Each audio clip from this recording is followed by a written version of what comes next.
Bismillahirrahmanirrahim. Assalamualaikum warahmatullahi wabarakatuh. Alhamdulillahirabbil alamin wa bihi nasta'inu ala umurid dunya waddin. Wa sallallahu sayyidina wa nabiyyana Muhammad sallallahu alaihi wasallam wa ala alihi washabbihi rasulillah ajma'in. Amma ba'd. Perkenalkan teman-teman semua, kami dari kelompok 3 dengan mata kuliah Sistem Informasi Manajemen ingin mempresentasikan sebuah video hasil diskusi kelompok kami, yaitu tentang klasifikasi jaringan komputer. Nah, sebelum masuk pembahasan nih teman-teman, alangkah lebih baiknya lagi kita perkenalkan terlebih dahulu. Nah, di kelompok 3 ini saya tidak sendirian, ada beberapa teman saya yang ikut dalam diskusi ini. Yang pertama ada Anissa Rahmaniami, yang kedua ada Fitri Nurhildayanti, yang ketiga ada Muhammad Adriansyah, yang keempat ada Pratiwi Triutari, dan yang terakhir ada saya sendiri, Roni Setiawan. Nah teman-teman, silahkan disimak ya pembahasannya. Baiklah, kita masuk di pembahasan pertama, yaitu tentang konsep jaringan komputer. Komputer network atau jaringan komputer merupakan sekumpulan komputer yang dihubungkan melalui media fisik atau non-fisik dan software yang memfasilitasi komunikasi antara komputer-komputer tersebut. Nah, di halaman pertama ini teman-teman bisa melihat sebuah gambar yang berisi konsep jaringan komputer itu sendiri. Baiklah, kita masuk di pembahasan selanjutnya, yaitu tentang klasifikasi jaringan komputer cakupan area geografis. Nah, di cakupan area geografis ini ada sekitar 4 klasifikasi jaringan komputer. Yang pertama, Local Area Network atau yang disingkat dengan LAN. Nah, di sini teman-teman bisa melihat sebuah gambar yang berisi klasifikasi jaringan komputer dengan cakupan Local Area Network. Yang kedua, Metropolitan Area Network atau yang disingkat dengan MAN. Nah, di sini teman-teman juga bisa melihat sebuah gambar yang mengklasifikasikan tentang jaringan komputer dengan cakupan Metropolitan Area Network atau MAN. Yang ketiga, Wide Area Network atau WAN. Nah, di sini teman-teman juga bisa melihat sebuah gambar yang mengklasifikasikan jaringan komputer dengan cakupan Wide Area Network atau WAN. Dan yang terakhir itu ada internet. Nah, di sini teman-teman bisa melihat bagaimana sih klasifikasi jaringan komputer dengan cakupan internet itu sendiri. Baiklah, saya akan membahas tentang Local Area Network atau LAN. Nah, di sini ada beberapa poin penting yang akan saya bahas terkait Local Area Network. Yang pertama, Local Area Network merupakan jaringan milik pribadi di dalam sebuah gedung atau kampus yang berukuran sampai beberapa kilometer. Yang kedua, digunakan untuk menghubungkan komputer-komputer pribadi dan workstation dalam kantor perusahaan atau pabrik-pabrik untuk memakai bersama resource, misalnya printer, scanner, dan saling bertukar informasi. Yang ketiga, dapat dibedakan dari jenis jaringan lainnya berdasarkan 3 karakteristik, yaitu ukuran, teknologi transmisi, dan topologinya. Yang keempat, mempunyai ukuran yang terbatas, yang berarti bahwa waktu transmisi pada keadaan buruknya itu sangat terbatas dan dapat diketahui sebelumnya. Dengan mengetahui keterbatasannya, menyebabkan adanya kemungkinan untuk menggunakan jenis desain tertentu. Hal ini juga memudahkan manajemen jaringan. Biasanya, menggunakan teknologi transmisi kabel tunggal, LAN tradisional beroperasi pada kecepatan mulai 10 Mbps sampai 100 Mbps dengan delay yang rendah atau puluhan mikrosecond dan mempunyai faktor kesalahan yang sangat kecil. LAN modern dapat beroperasi pada kecepatan yang lebih tinggi sampai ratusan megabyte per detik. Selanjutnya saya akan menjelaskan tentang Metropolitan Area Network, Wide Area Network, dan Internet. Metropolitan Area Network atau MAN. MAN pada dasarnya merupakan versi LAN yang berukuran lebih besar dan biasanya memakai teknologi yang sama dengan LAN. MAN dapat mencakup kantor-kantor perusahaan yang berdekatan dan dapat dimanfaatkan untuk keperluan pribadi atau umum. MAN biasanya mampu menunjang data dan suara dan bahkan dapat berhubungan dengan jaringan televisi kabel. MAN hanya memiliki sebuah atau 2 buah kabel dan tidak mempunyai elemen switching yang berfungsi untuk mengatur paket melalui beberapa output kabel. Adanya elemen switching membuat rancangan menjadi lebih sederhana.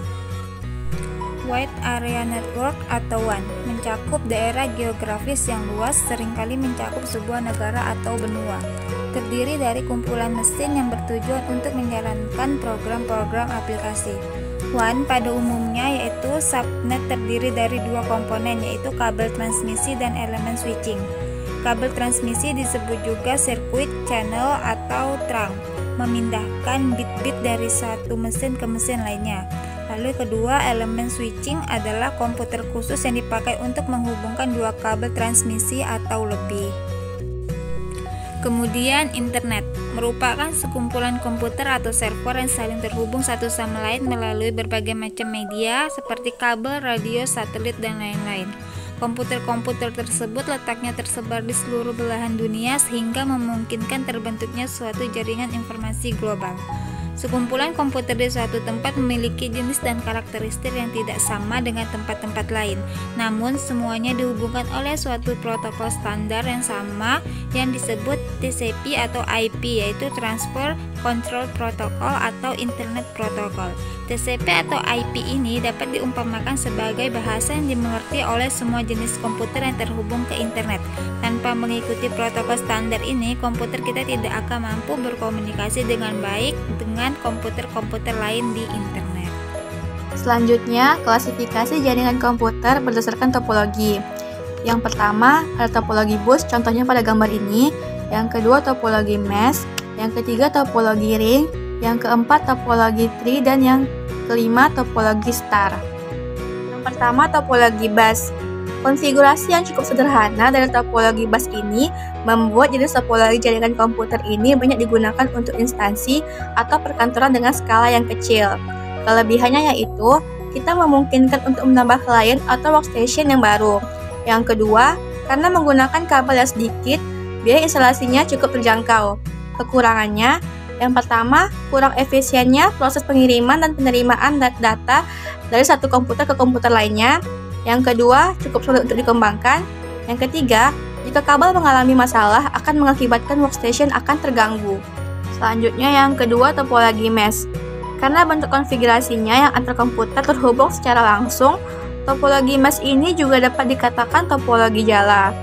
Karena hanya menggunakan satu kabel saja, menggunakan jenis jaringan komputer ini membuat proses pertukaran data menjadi lebih cepat. Kelebihannya yaitu yang pertama, bandwidth limit yang dimilikinya cukup besar. Yang kedua, keamanan data ketika proses perpindahan antar komputer cukup baik, dan resiko terjadinya tabrakan arus data cukup kecil karena terdapat banyak jalur pengiriman. Kekurangannya yaitu yang pertama, penggunaan kabel yang banyak. Yang kedua, biaya instalasinya kabel yang mahal. Dan yang ketiga, proses instalasi jaringan yang tergolong rumit. Yang ketiga ialah topologi ring.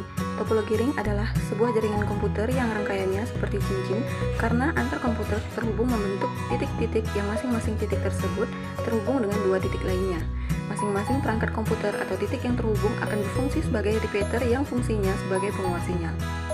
Nah, adapun kelebihan pada topologi ring ini ialah yang pertama, perancangan dan pengimplementasian yang cukup mudah, biaya dari proses instalasi cukup murah. Kemudian yang ketiga, jika dibandingkan dengan jenis topologi lainnya, tingkat kecepatan koneksi pada topologi ring lebih tinggi walaupun data yang dikirimkan cukup berat. Kemudian yang keempat, tidak banyak menggunakan kabel pada saat proses instalasi.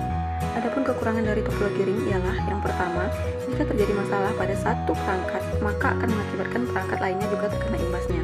Kemudian yang kedua, walaupun tetap dapat dikembangkan lagi, prosesnya itu akan terkesan lebih kaku.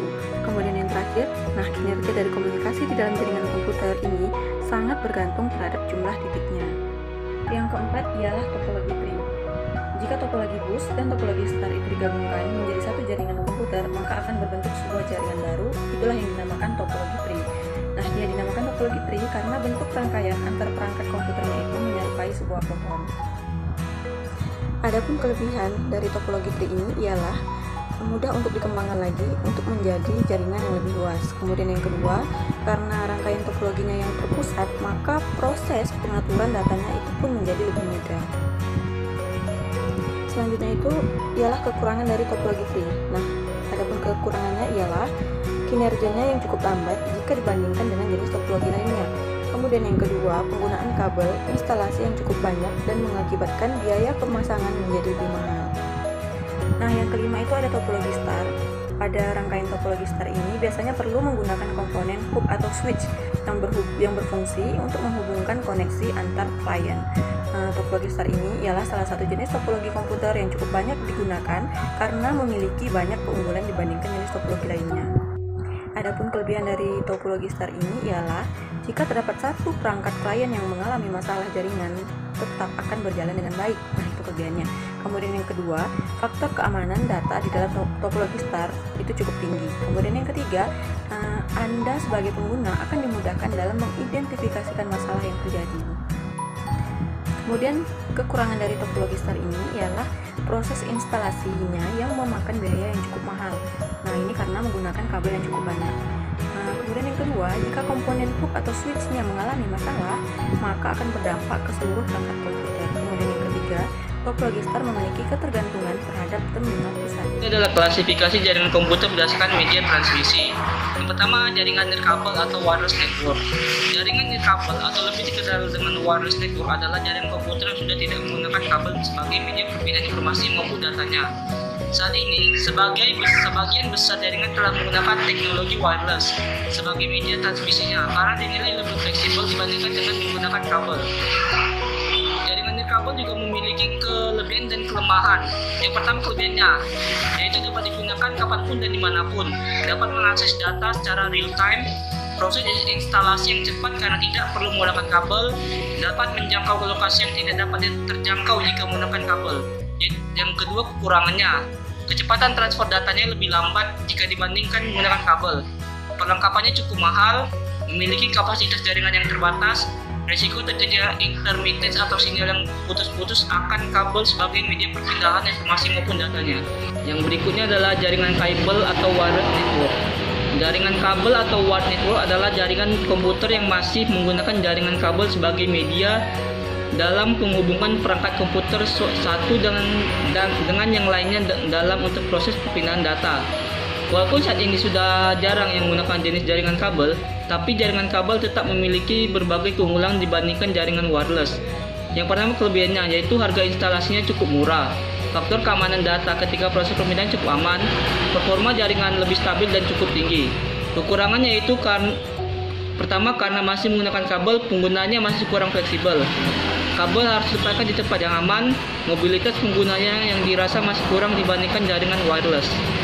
Yang berikutnya klasifikasi jaringan komputer berdasarkan peranan komputer. Yang pertama jaringan client server. Berikut adalah kelebihan dan kekurangan dari pemakaian jaringan client server pada perangkat komputer. Yang pertama kelebihannya, pertukaran arus informasi menjadi lebih cepat, tingkat keamanan yang lebih tinggi, mempunyai backup sistem yang cukup baik, data yang dibutuhkan user dipegang penuh pada server. Kekurangannya yang pertama biaya operasional yang cukup tinggi, seluruh koneksi jaringan akan mati jika terjadi trouble pada server dan harus menggunakan spesifikasi komputer yang cukup tinggi. Baiklah, selanjutnya kita akan bahas mengenai jaringan peer-to-peer. Berikut ini adalah kelebihan dan kekurangan dari jaringan peer-to-peer. Yang pertama kita akan bahas dulu terkait kelebihan dari jaringan peer-to-peer. Nah, kelebihannya itu apa aja? Yang pertama, cukup mudah dalam proses instalasi.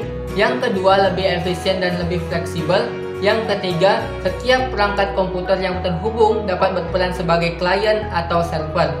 Nah, dari kelebihan tersebut, jaringan peer-to-peer juga mempunyai kekurangan. Nah, kekurangannya itu apa aja? Yang pertama, faktor keamanan yang cukup rendah. Yang kedua, proses backup data masih dilakukan oleh masing-masing komputer. Dan yang ketiga, banyaknya jumlah file sharing yang akan berpengaruh kepada kinerja perangkat komputer. Baiklah teman-teman semua, mungkin itu saja presentasi video pembelajaran dari kelompok kami. Apabila ada kekurangan atau kesalahan, kami mohon maaf. Kami akhiri dengan wabillahi taufiq wal hidayah. Wassalamualaikum warahmatullahi wabarakatuh.